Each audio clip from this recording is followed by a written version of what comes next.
the decision you took not to vet nominees who were scheduled for Wednesday.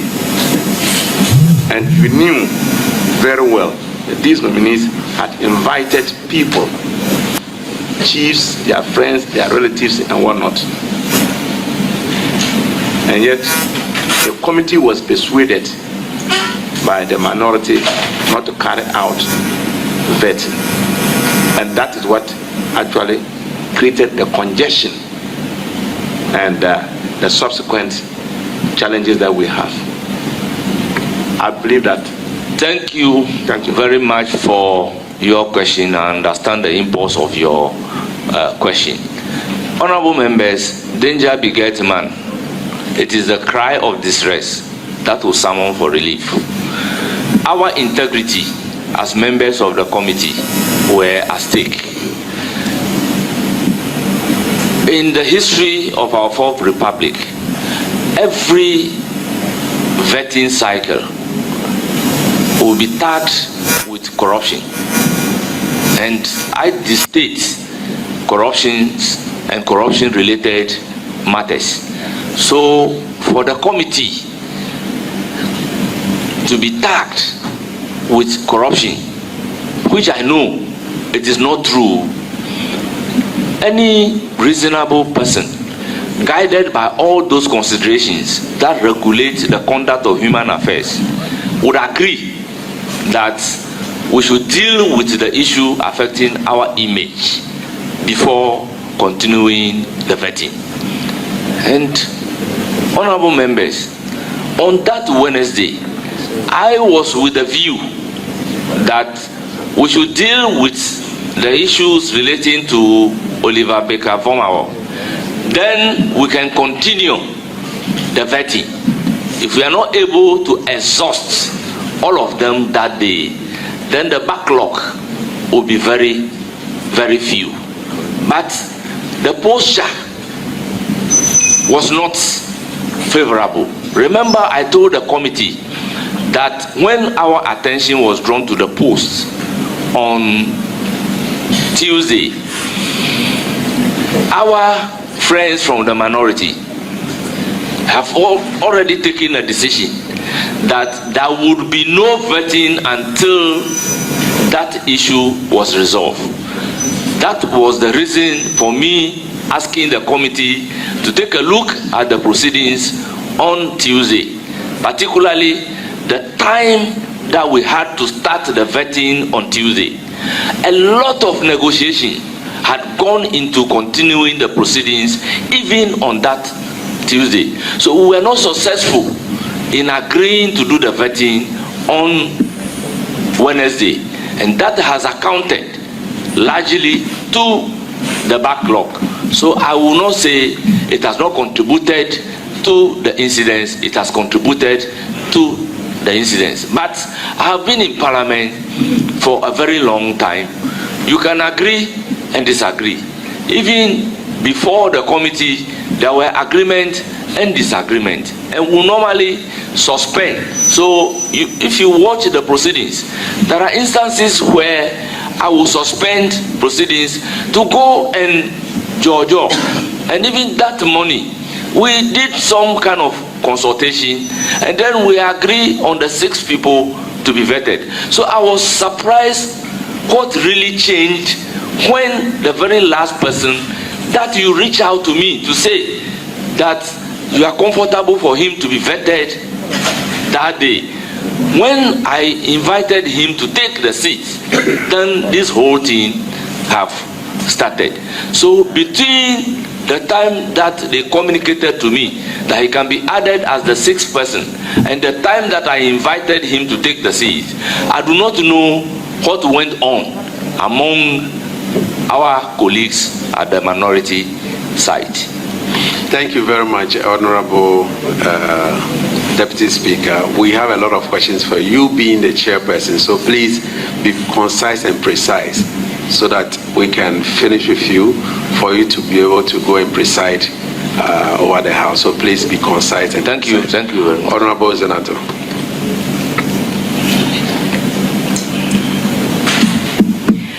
Thank you, Honorable Chair.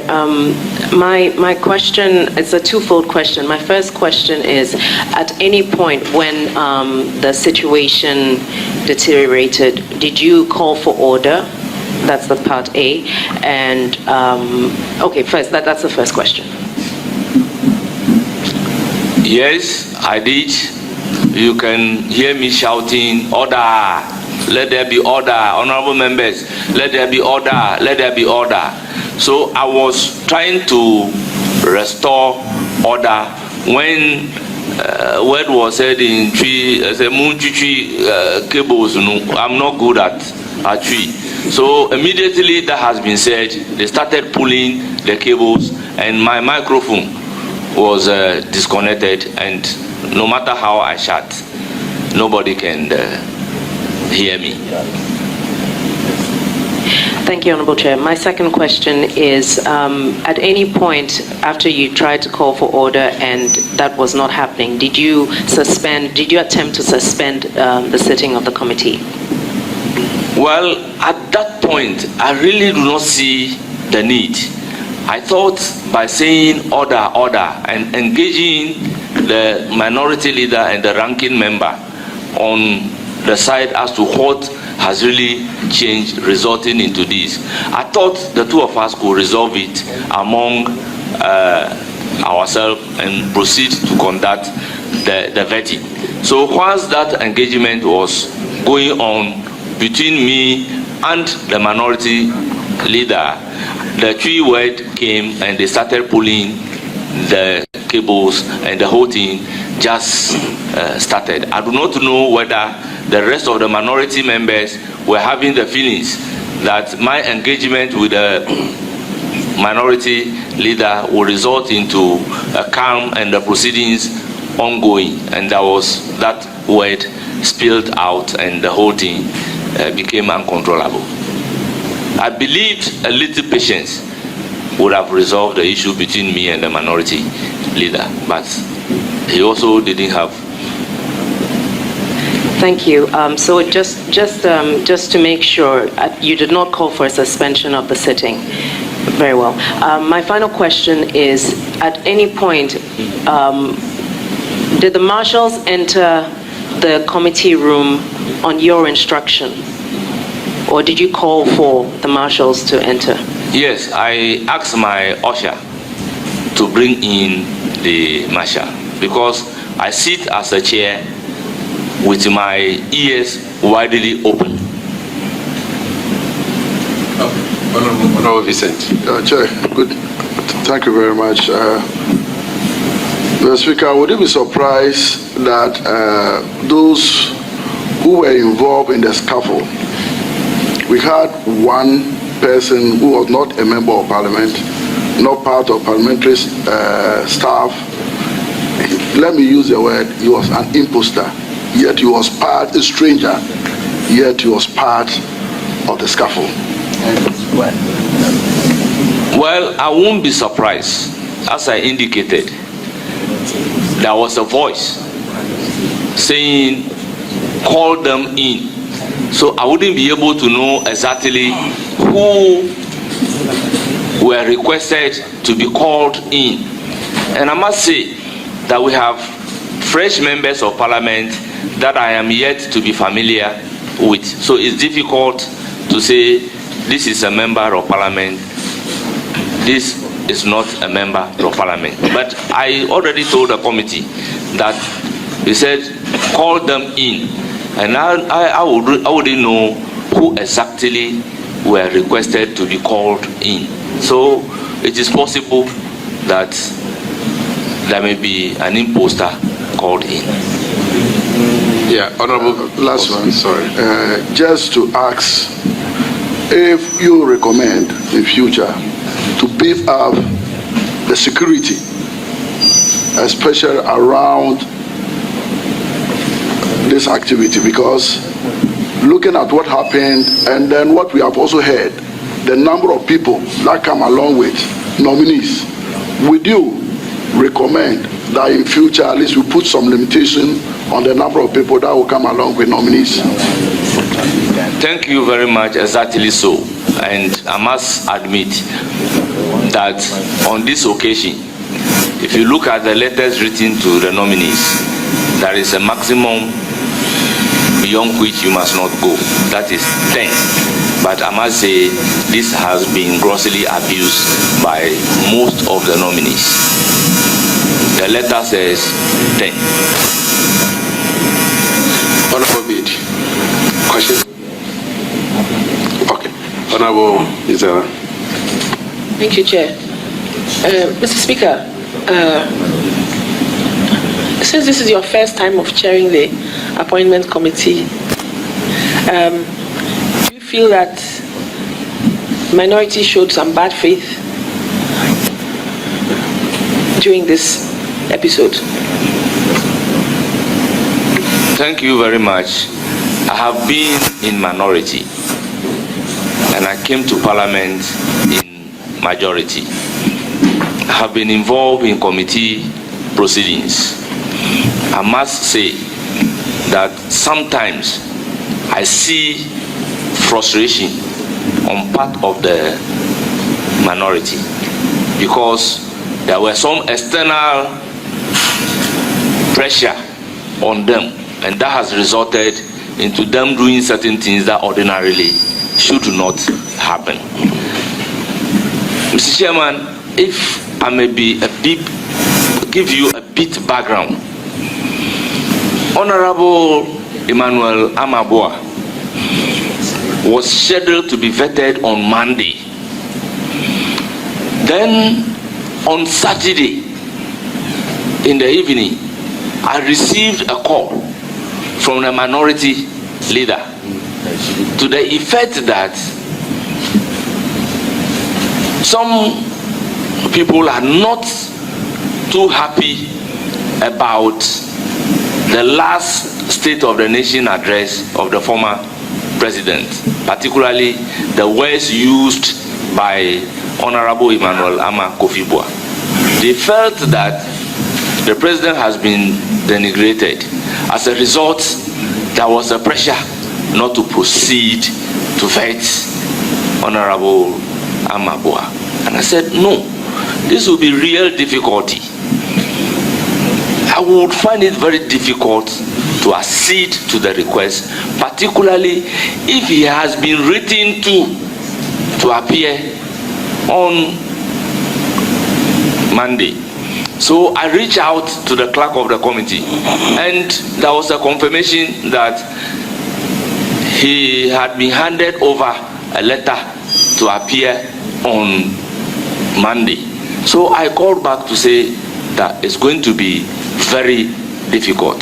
The event that unfolded resulted into the influencing the minority leaders' behavior towards the clerk, because there was an issue to the effect that the clerk should take me as a chairman out of the arrangement to vet or not to vet Amaboa on Monday, Honorable Emmanuel Amaboa on Monday, and take the responsibility, take him also out, and then postpone Emmanuel Amaboa, which was difficult for the clerk to do. And I believe the minority leader is not happy about this. So I'm of the view that they were also under some kind of pressures informing the way they go about doing certain things. There was a pressure that Honorable Sam George should not be vetted. Honorable Okujeto Ablakwa should be the last to be vetted. So a lot has been happening. Thank you very much, Honorable Enyimedo. Mr. Chairman, this is the first time you are chairing a committee in this house, is that correct? No, that is not correct, because I entered Parliament in 2013 and the very first post I was given was the Vice Chairman for the Judiciary Committee, and I have occasion of chairing the Judiciary Committee. Then in my second term, I became the vice chairman for the subsidiary legislation committee, and you are aware that I've also been chairing the subsidiary legislation committee. Then I became a ranking member for constitutional, legal, and parliamentary affairs committee.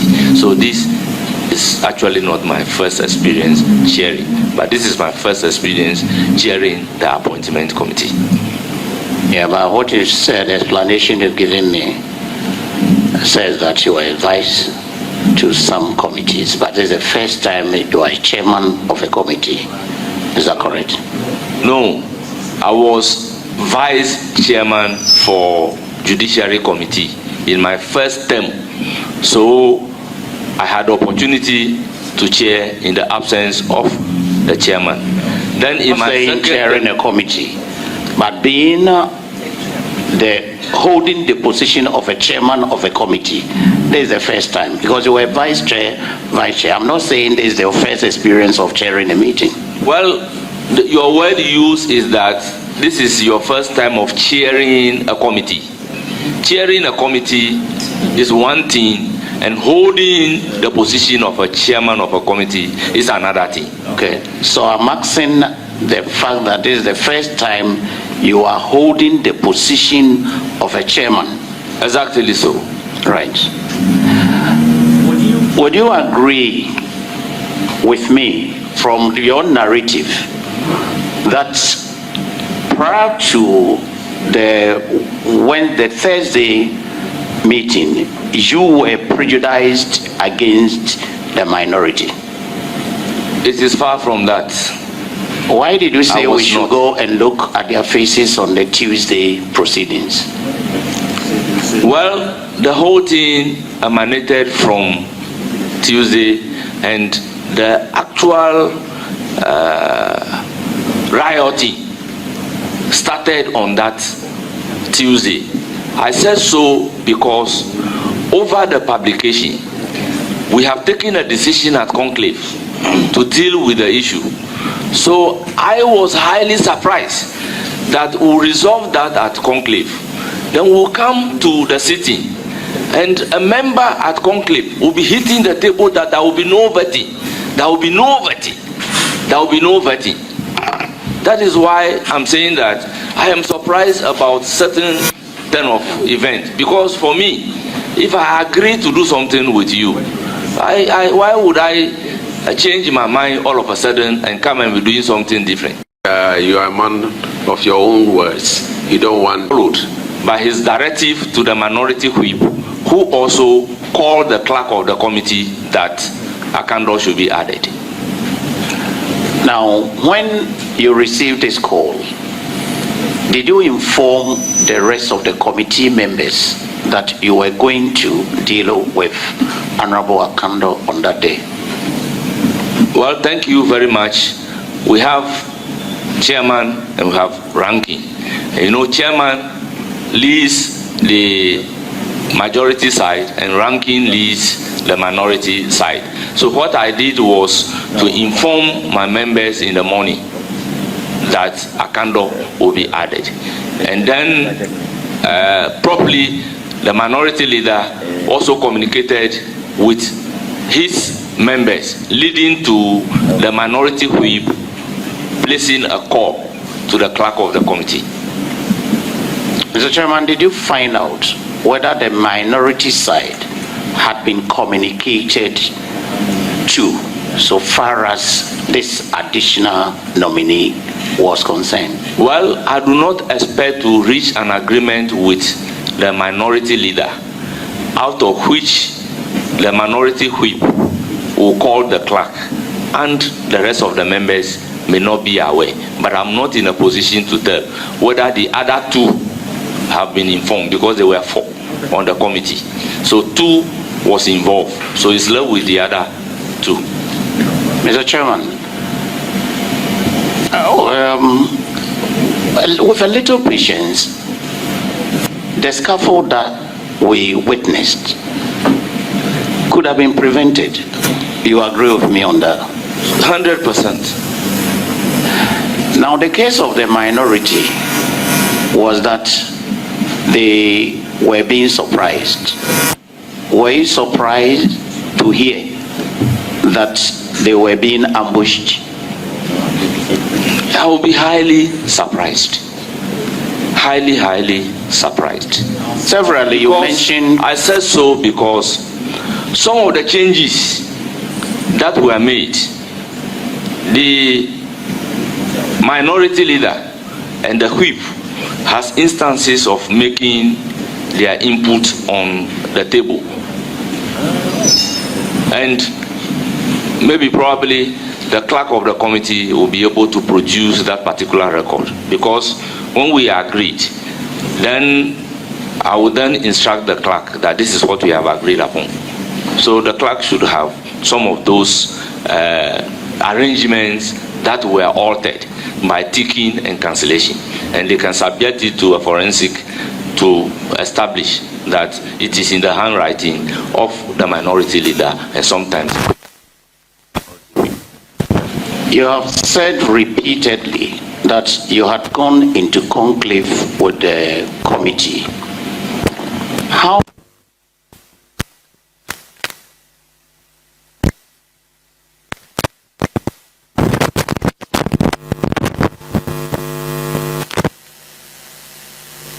original list that was not altered was 3.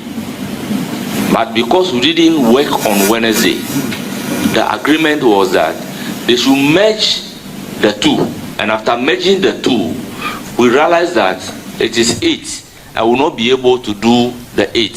So we've taken a decision to do the first 5. And there was a follow-up call that we should add a candle, making 6. So what about Honorable Okudzeto Ablakwa? He was supposed to be the 7th person?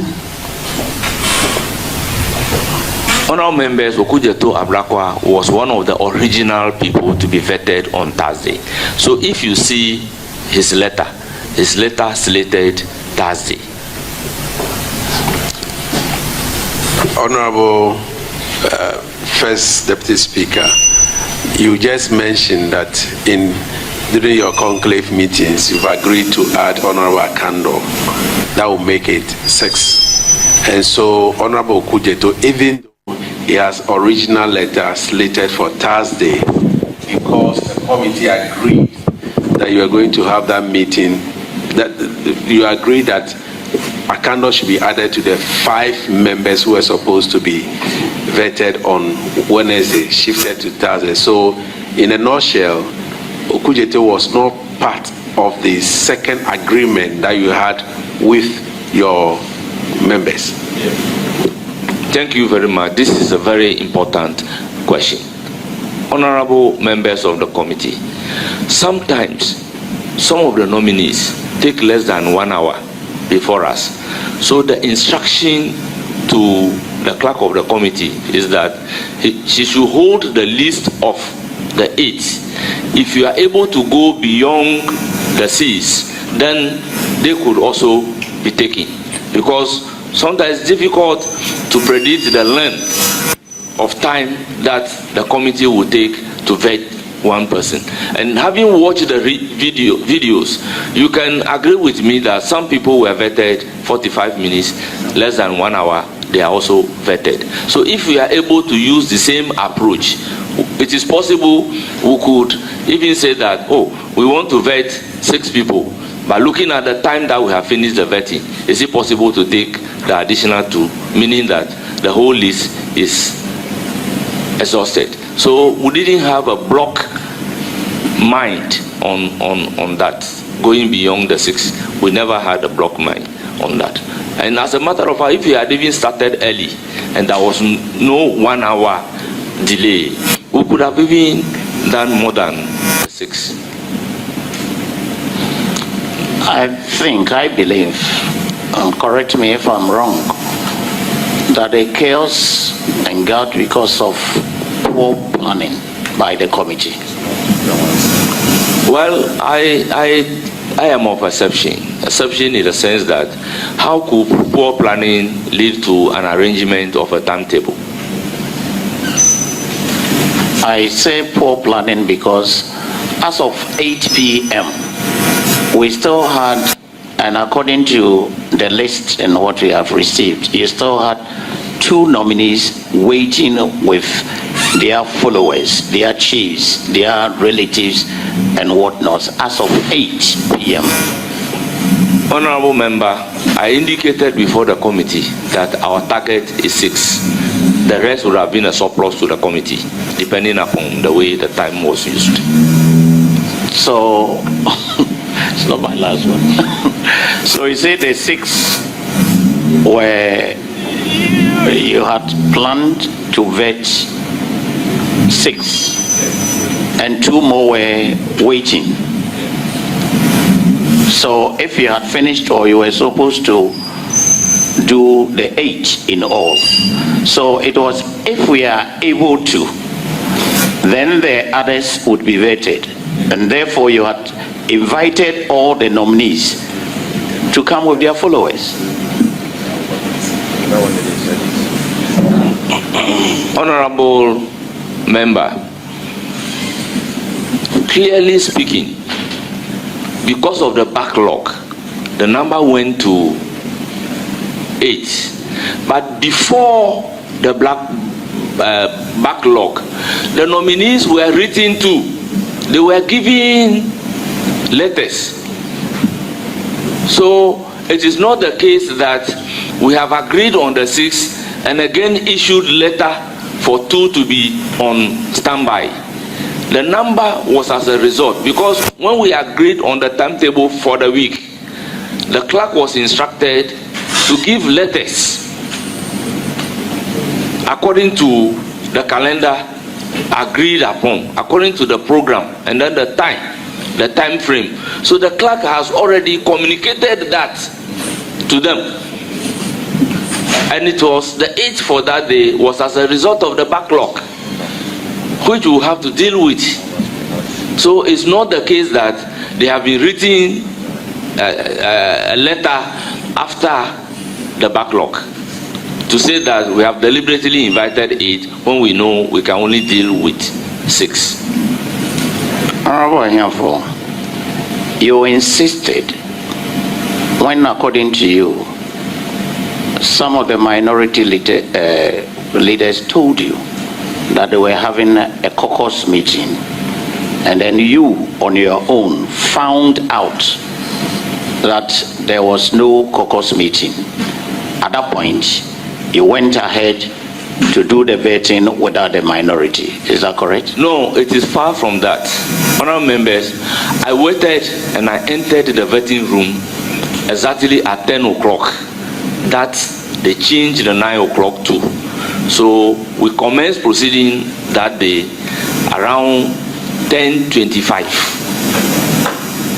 So if you started on the time that you agreed on, why are you telling us that they said we're going for a caucus meeting and they didn't have a caucus Honorable meeting? What is the relevance of that? The point that I am making is that the scheduled time was 9 o'clock.